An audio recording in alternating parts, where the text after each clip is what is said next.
السلام علیکم ورحمۃ اللہ وبرکاتہ۔ علی گڑھ کے ایک علاقے کے اندر ایک ماں نے وہ کر دیا جس کا تصور بھی، جس کو امیجن بھی نہیں کیا جا سکتا تھا۔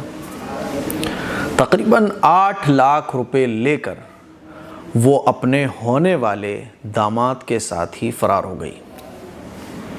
شادی 16 اپریل کو ہونے والی تھی، یعنی 6 دن کے بعد۔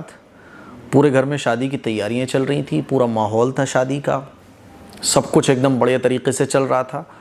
اچانک کیا ہوتا ہے کہ گھر سے یہ عورت جو ہے نا وہ غائب ہو جاتی ہے۔ اس کا شوہر جتیندر اس کو تلاش کرتا ہے۔ جب صبح سے لے کے شام ہو جاتی ہے، اس عورت کا پتہ نہیں چلتا یہ کہاں گئی، تو گھر والوں کو فکر ہوتی ہے۔ پھر دوسری طرف سے خبر آتی ہے کہ اس جتیندر کی بیٹی کا جس کے ساتھ وواہ ہونا تھا، شادی ہونی تھی، وہ بھی غائب ہے صبح سے۔ تو پھر شک بڑھ جاتا ہے کہ ادھر یہ بھی غائب ہے، ادھر وہ بھی غائب ہے۔ پھر جب اور چھان بین کی جاتی ہے تو پتہ چلتا ہے کہ گھر سے 3 لاکھ روپے نقد کیش اور 5 لاکھ روپے کے سونے اور چاندی کے زیورات بھی غائب ہیں۔ اور پھر جب اس طرح کے واقعات ہو جاتے ہیں نا، تو بیچ میں جو انسیڈنٹس ہوتے ہیں، جو چھوٹے چھوٹے واقعات ہوتے ہیں، ان کی طرف آدمی کا دماغ لگتا ہے۔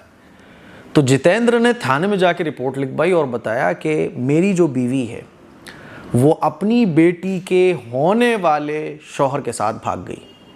16 تاریخ کو شادی ہونی تھی، سب کچھ تیاریاں ہو چکی تھیں، جو میرج ہوم ہے وہ بھی طے ہو چکا تھا، شادی کے کارڈ بڑھ چکے تھے، پوری تیاریاں چل رہی تھیں، مہمان بھی آنا شروع ہو گئے تھے گھر پر، سب کچھ اوکے تھا۔ اچانک سے یہ ہوا کہ میری بیوی غائب۔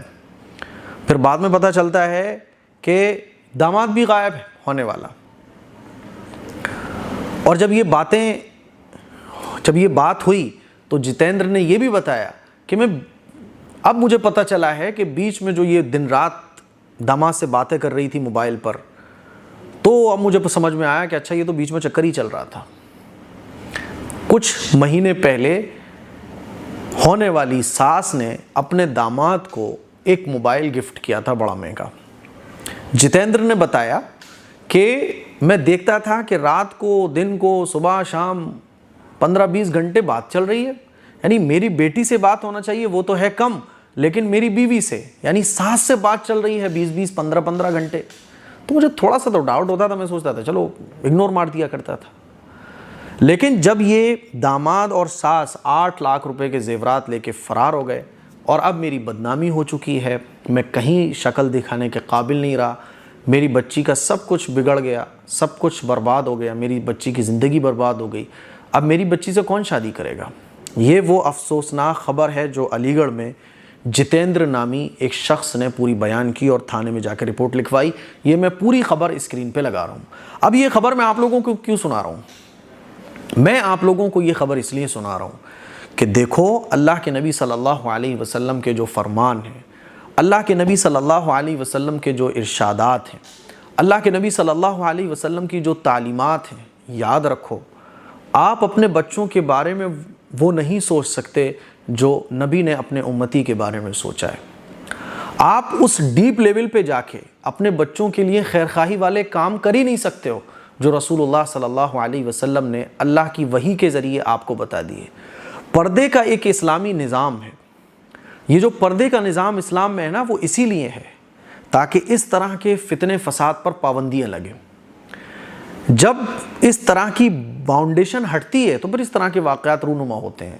اسلام نے کہا کہ کوئی بھی غیر محرم سے بہت زیادہ تو دور کی بات ہے، غیر محرم سے پردہ ہونا چاہیے، اور غیر محرم میں بھی اگر کبھی بات کرنے کی کسی غیر محرم سے ضرورت پڑ جائے تو پردے کی آڑ میں اور بہت نرمی کے ساتھ نہیں، بس کام کی بات، اس کے بعد فنش۔ اور اس فتنے فساد کے زمانے میں تو داماد کو بھی ساس سے احتیاط کرنا لازمی ہے۔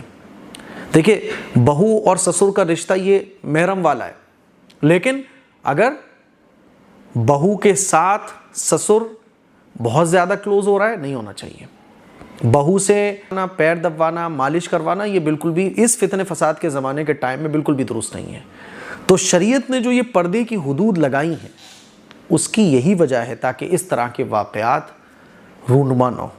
اس طرح کے فتنے فساد سے ہم سب لوگ محفوظ رہیں. آج کل ہمارے گھروں میں دیکھنے میں آتا ہے کہ ہم جو ہے نا پردے کا کوئی لحاظ ہی نہیں کرتے. دودھ والا ہے وہ بھی ہمارے گھر کے اندر ڈائریکٹ چلا آ رہا ہے.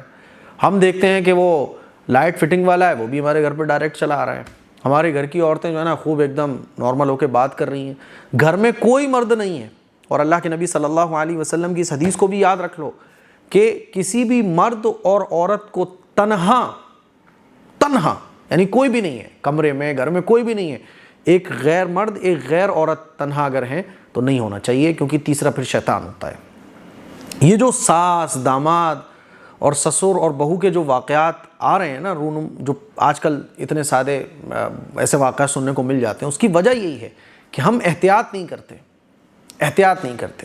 اسی لیے میں آپ لوگوں کو یہ واقعہ سنا کر یہ بتانا چاہتا ہوں کہ دیکھو اسلامی تعلیمات کو فالو کرو. پردے کا نظام آپ کے گھر میں باقی رہنا چاہیے. اگر کوئی دودھیا آ رہا ہے تو آپ کے گھر کی بیٹی آپ کی بچی دودھ لینے نہ جائے, گھر کا کوئی مرد جائے.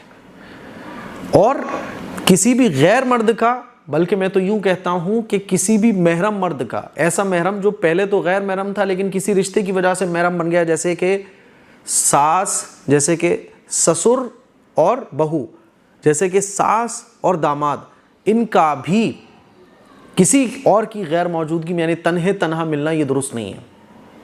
بہت احتیاط رکھنے کی ضرورت ہے. داماد کو ساس کے ساتھ گلے ملنا یہ بالکل بھی درست نہیں ہے. ایسے گلے ملنا کہ ساس ٹھیک ٹھاک ہے, بہت بڑھاپا تو نہیں آیا, کیونکہ فتنے کا اندیشہ ہے. اسی لیے میرے عزیز بھائیوں میری بہنوں یہ واقعہ میں نے آپ کو سنایا کہ دیکھو جب پردے کے نظام پر عمل نہیں ہوگا تو اس طرح کے واقعات بہت عام ہو جائیں گے. بات سمجھ آ رہی ہے میری؟ اس لیے پردے کے مسئلے پر پابندی کے ساتھ عمل کیا جائے, جتنا احتیاط رکھنے کی کوشش کی جائے. آپ کے گھر کی بچیاں بیٹیاں کبھی بھی مرد عورت تنہا جمع نہ ہو. کہیں اگر ضرورت بھی پیش آ رہی ہے تو پورا گھر وہاں موجود ہونا چاہیے. کوئی الیکٹریشین آ رہا ہے, کوئی گھر میں کام کرنے کے لیے آ رہا ہے, تو ایک پردے کا نظام ہمارے گھر میں ہونا چاہیے تاکہ اس طرح کے فتنے فساد والے واقعات پیش نہ ہوں. اب بتائیے اس بیچارے کا کیا ہوگا جتیندر کا, یہ کیسے معاشرے میں منہ دکھائے گا, کیسے شکل دکھائے گا. اچھا جب یہ چیزیں ہو رہی ہوتی ہیں تو ہم بہت لاپرواہ ہو رہے ہوتے ہیں. جب یہ چیزیں ہو جاتی ہیں تو ہم ہائے ہلہ مچا رہے ہوتے ہیں. بھائی جب یہ چیزیں آپ کو شک والی لگے نا تھوڑی سی, تبھی الرٹ ہو جاؤ, تبھی جو ہے چیل جیسی نظر رکھنا شروع کر دو تاکہ اس طرح کے نقصانات سے آپ بچ سکوں. اس کلپ کو شیئر کریں, دوسروں تک پہنچائیں. السلام علیکم ورحمۃ اللہ وبرکاتہ.